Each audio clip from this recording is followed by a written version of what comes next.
भारत में अगले साल होने वाली शंघाई सहयोग संगठन यानी एससीओ की बैठक में ईरान एक स्थायी सदस्य के तौर पर भाग लेगा।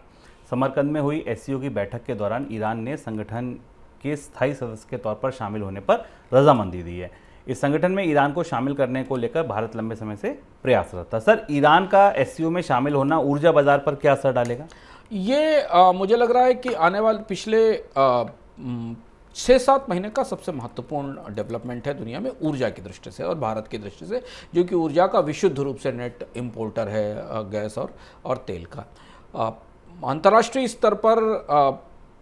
ईरान को इस बात की उम्मीद थी कि उसके पश्चिमी देशों से रिश्ते अच्छे होंगे, जो उसके ऊपर प्रतिबंध लगाए गए वो हटाए जाएंगे, पर उसकी संभावना बनती नहीं दिखाई दी। और इसलिए ईरान, जो कि दुनिया के टॉप 5 देशों में है तेल उत्पादन में और गैस की आपूर्ति में, वो अब चाइना की तरफ खिसकता हुआ दिखाई दे रहा है। हम चीन पर विस्तार से चर्चा कर चुके हैं कि रूस और चीन की नई यारी जो विकसित हुई है, क्योंकि रूस की अर्थव्यवस्था बुरी तरह शैटर्ड है, टूटी हुई है, और उसे चीन पर निर्भरता चाहिए अपनी एनर्जी को, अपने मिनरल्स को बेचने के लिए, और चीन के पास विदेशी मुद्रा भंडार है जिसे वो रूस की अर्थव्यवस्था के पुनर्निर्माण में लगा सकता है, यानी वहाँ अधिग्रहण कर सकता है। इस ट्रायंगल में ईरान भी फिट हो रहा है, और ईरान के साथ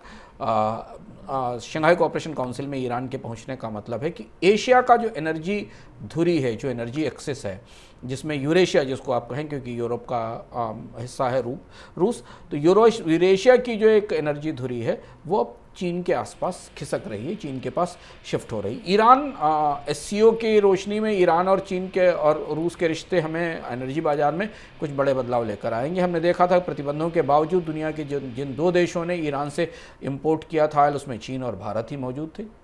चीन ने भी ईरान से ऑयल इंपोर्ट किया था। अब इस परिस्थिति में चाइना अपनी ऑयल सप्लाईज़ को रशिया के माध्यम से और एशिया के बाज़ारों में कैसे भेजेगा, और इस नए रिश्ते का क्या असर दिखाई देगा, ये हमको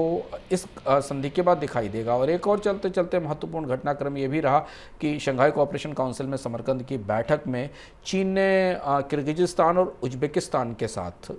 मध्य एशिया के, सेंट्रल एशिया के 2 देशों के साथ बड़े निवेश के समझौते भी की। ये भी ऊर्जा की दृष्टि से, पाइपलाइन की कनेक्टिविटी की दृष्टि से, सेंट्रल एशिया के देशों से